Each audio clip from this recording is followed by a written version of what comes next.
Hey, happy weekend or very early Monday. We're going to talk about the two sections, the remainder theorem and the factor theorem. Hey, we're really interested when we divide polynomials. It's a great way to kill a day. It's fun. But what we're really looking forward is when the remainder is equal to zero. So today is all about how do we do that quickly, efficiently, and if it's equal to zero, then what can we do? Can we factor out something and make something a little bit easier to work with? All right, so at this stage in the game, I am hoping that you understand that you can take a polynomial, divide it by a polynomial, and get something. What we're interested in here is this bad boy. And it's either zero or it isn't. Okay, that's what we're after. All right, let's see if this is going to jump today. No. All right, so the easiest way to find the remainder, we're going to talk about, there are three ways. We have long division, we have synthetic division, and now we have the remainder theorem. And basically, when we divide a polynomial by x minus k, we can shortcut and just find the remainder by plugging that k value into the function. It's basically finding that, if you're plugging in the x, you get the y value is going to be the remainder. That seems a little weird. Good thing I have a proof for us right here. All right, so when we do division, we can rewrite that polynomial as p of x equals q of x times x minus k, and then we just tack on the remainder. All right, so well, what if we just evaluate x at the value k? So we just plug in k here, plug in k here, we plug in k here, and the remainder is the remainder. But notice what happens here. When I plug in k, I get k minus k, which is 0. And in most cases, what does q of k, whatever that is, don't know what that is, times 0 is just 0. So we're left with the remainder. So it's not very intuitive, but you gotta just chalk it up as the third way to find the remainder. Third way to find the remainder. We won't revisit that. We'll be fine. All right. So first example, we have a polynomial and we want to find the remainder when we divide it by x plus 2. Remember, this is of the form x minus k. So our k value here is negative 2. So yeah, the quick short of it is always change the sign, but it's for a reason. We're saying we are dividing by x minus k. So the k here is negative 2. So the remainder is nothing more than this polynomial evaluated at negative 2, which is negative 2 to the fourth, minus 3 times negative 2 cubed, minus 2 minus 4. Negative to the even power I know is going to be positive, so I know that's 16. Negative 2 to odd power is going to be negative, so that's negative 8 times a negative 3 is a positive 24. Then we get minus 6, and I believe that is 34. 34. If we took that polynomial divided by x plus 2 the long way, blah, blah, blah, blah, blah, blah, we would have gotten 34. But I know what you're saying. Mr. Sayers, I really want to see that. Well, I did it because I wanted to see if this thing really works. And you're not going to believe it. I did get 34. So I got to do all that more math. I know you're like cheating me out of this, Mr. Sayers. Yeah. So make sure that you remember that synthetic division, which is my personal favorite, because it gives you the remainder. So that's pretty cool. But this is also the quotient. This is like if we factored out that x plus 2. Remember, this is kind of the quotient polynomial, the constant x to the first, x squared, x cubed. Maybe we'll be using that later. All right, the factor theorem. So the factor theorem is now that you have a good way of figuring out the remainder, what if the remainder is equal to 0? Then all of a sudden we know something really special about x minus k, and that means it's a factor. That means it goes into it evenly. It goes into it evenly. Like 3 goes into 27 evenly. 4 does not go into 27 evenly. So when we say evenly, we're implying that the remainder is equal to 0. Cool. Uh, this is all in the book, and this is how they state it. That's neat and all. If uh, k is 0 of p of x, what that is implying is p of k equals 0. Remember, for it to be a 0, that means the remainder has to be 0. So that means when we plug in that k value, we get 0. In this case, we know that p of 2 would equal 0. Makes a lot of sense, right? Because that's where it's going to be crossing the x-axis. That to be equals 0 means it's crossing the x-axis. That means it's a 0, a root, and a solution. We've heard all those. All right, so let's do some problems.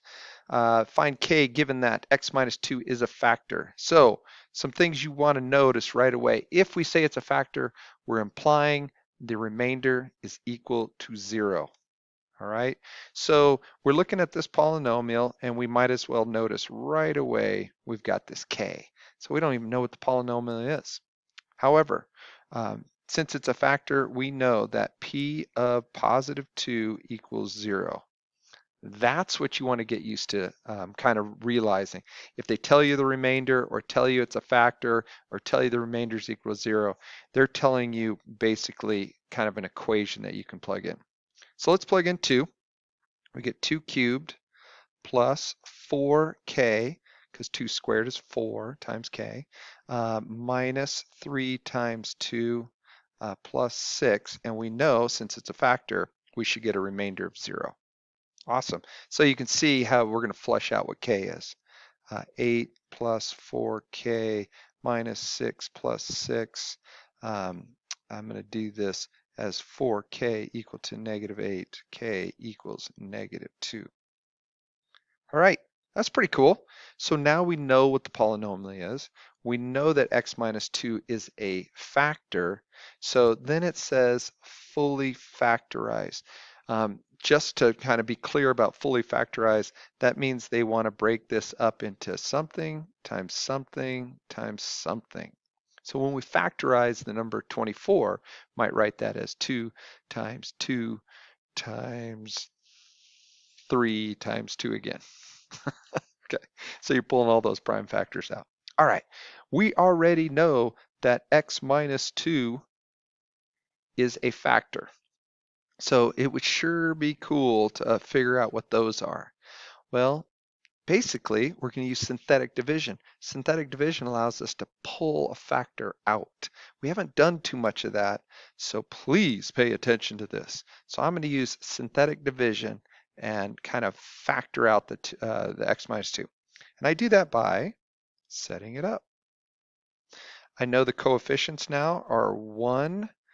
The k value turned out to be negative 2, negative 3, and 6. Good question here is, what should I get right here? Well, I know this is a factor, so if I don't get 0 here, I've done something wrong here. So let's see what happens. 1 multiplied by 2, I get a 2, I get a 0, 2 times 0 is 0, add those, negative 3, 2 times negative 3 is negative 6, and I get 0. Yay, great way to check our work. So remember, this is the coefficients of what's left over. So we know that the polynomial can be written as x minus 2 times, remember this is the constant, this is the coefficient of x squared. So 1x squared minus 3.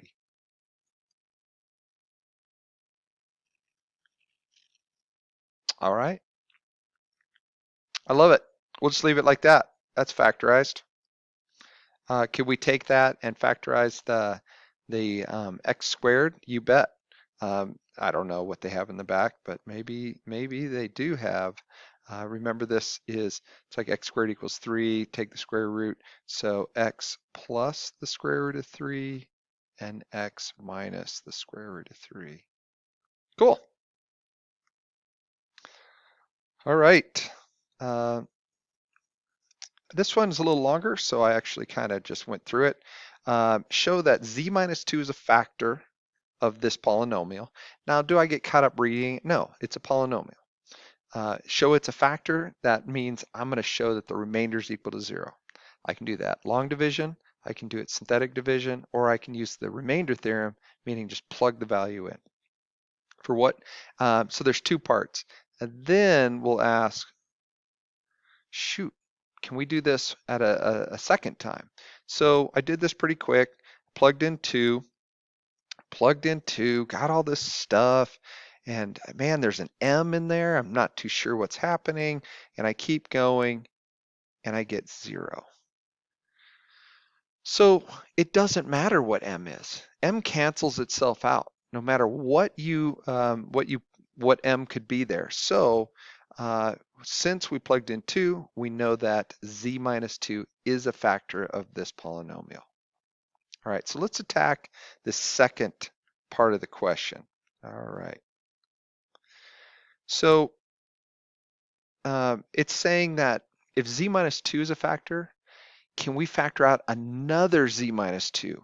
And I think it's the same idea of saying, hey, is 3 squared a factor? In other words, is 3 and 3 a factor of 27? Well, there's two ways to do that. We could take 27 divided by 3 squared, which is 9. So in other words, multiply those first and then divide into 27 to get the 3. Goes in evenly, life's good. And that implies that maybe we should multiply z minus 2 times z minus 2, get a quadratic, and then do long division, because we're stuck with long division with quadratics, into that, and hopefully get 0 as a remainder. Awesome, it will work. Another way to do this is I could kind of divide 27 by 3 and get something, and then divide it by 3 again and see if that is indeed, does it go in evenly. So there's two ways to do this. I'm going to adopt this method. I'm going to pull that z minus 2 out first and then see if z minus 2 is a factor or make it a factor of the second part. All right, hopefully you can follow that. All right, so when we got to pull that z minus 2 out to get a new number to work with or a new polynomial, we're going to use synthetic division. Why? Because synthetic division's amazing, and I'm struggling here a little bit. There we go. All right. Oh, good, I left it. All right, so here we go. These are the coefficients. You're not used to coefficients with like variables or whatever, but the process is exactly the same, which is so beautiful. If you've done this for 2 weeks now, it'd be secondhand, but I know it's still a little new. We pull down the 1. 2 times 1 is 2. Add these, and I get m plus 2. Multiply by 2, and I get 2m plus 4. I add these, I get 5m plus 2. Multiply these, I get 10m plus 4. And as predicted, why would I predict that? Because we just proved that z minus 2 is a factor of this polynomial. Now we didn't do it again just to do that, we did it again to get this. That is actually the resulting polynomial. Now what we're going to do now is we're going to force z minus 2 to be a factor of that polynomial. Whoa, we can do that. What? All right, so just to make sure, we got constant x and x squared.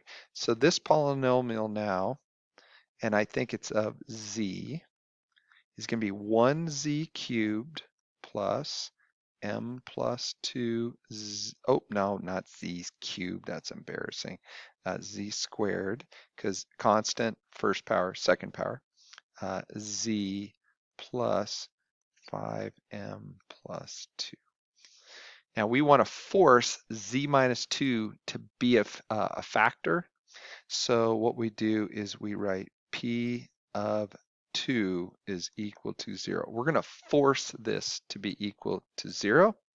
And we do that by plugging 2 in. And so we get 4 plus, sorry, my z's and 2's, that's a 2, m plus 2 times 2 plus 5m plus 2. If you go back to the question, it's saying find m so that z minus 2 is a factor. So now we've set this all up. We'll solve for m, and hopefully life is just grand. I've made a lot of mistakes this morning, so I apologize if my adding and subtracting isn't quite up to par. 7m, I get 10, yep. So if m is equal to negative 10 sevenths in the original polynomial, then z minus 2 quantity squared is a factor. I would know this one because they don't get harder than this. This is like the full meal deal. If you feel comfortable with this problem, you're doing really well. So I thought I'd walk you through one multi-part question, and it brings up another little part of this. So some things to notice when you're doing a problem like that is when they say x plus 3 is a factor, then maybe immediately you want to write down p of negative 3 is equal to 0. And they also say x plus 4 leaves a remainder of negative 18.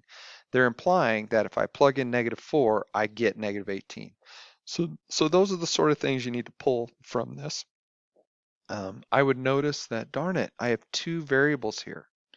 So sometimes it's a little confusing. You haven't done a problem like that, but you got to trust these equations that you've given yourself. So let's just go ahead and plug those in and see what happens. Will it jump? Will it jump? No. If I come down straight, I think I'm good. So I plugged in negative 3, and I got this crazy looking formula. I plugged in negative 4, and I got this crazy looking, not a formula, but an expression. And I cleaned it up. So I know you're getting there. A lot of problems, no matter if we're doing trig, logarithmic, calculus, they boil down to two equations, two unknowns. Some are linear, some are hyperbolic. Doesn't matter. We're solving for both variables. I saw in this particular problem, some people might solve this for b, plug it in, up to you. I rewrote it like this. I pulled this equation down and I multiplied this one by negative 1. My thinking is, what's the easiest way to combine these to get rid of a variable? And if I do that, I get rid of the b variable pretty easy. That comes down to a, that becomes 7. I plug that into either equation and I get b equals negative 6. So that's part A.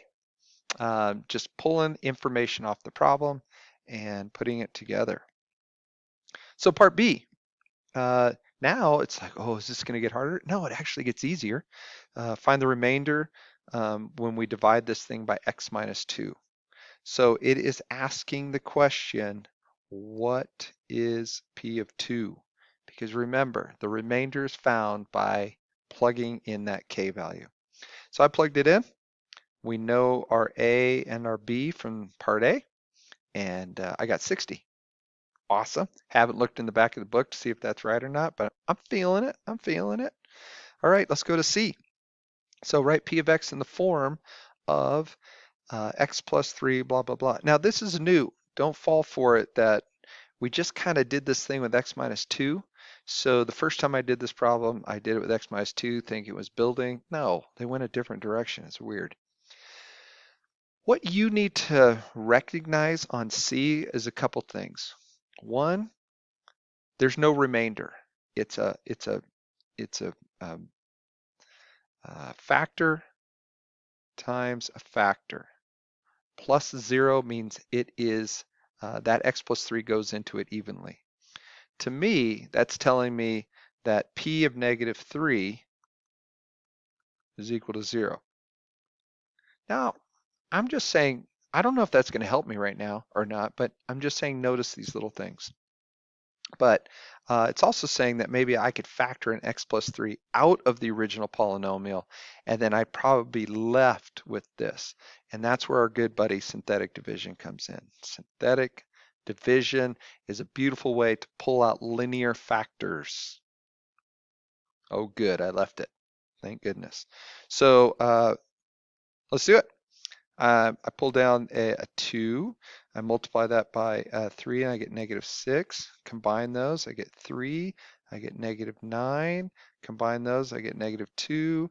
I get +6 and I get 0. Should I have gotten a 0? Absolutely. If you noticed earlier that they're kind of setting it up as a factor, I should expect that. These are the coefficients of what the quotient is. So I know it's going to be x plus 3 times 2x squared plus 3x minus 2. I believe we have fully factorized p of x. All right, and in part D, find the zeros. So once you've gotten a cubic, a quartic, a quintic down to factors that are either linear or quadratic, you got to know in your heart and soul you can solve all those. Linear is the easiest thing to solve. Quadratics, you can always use the quadratic formula, or sometimes it actually factors. So this is how I think about it. I'm not messing with this. If it factors, it looks like something like this. Turns out -1 and 2. And finally, when I have a bunch of linear factors, it is very easy to list the solutions. Sorry, the zeros. Hey, that's what I have for you today. We're at 21 minutes. I would really get good at these. I've included all the problems and all the solutions on the notes here. So feel free to work through those and good luck. We'll see you on Monday. We will work on these problems together.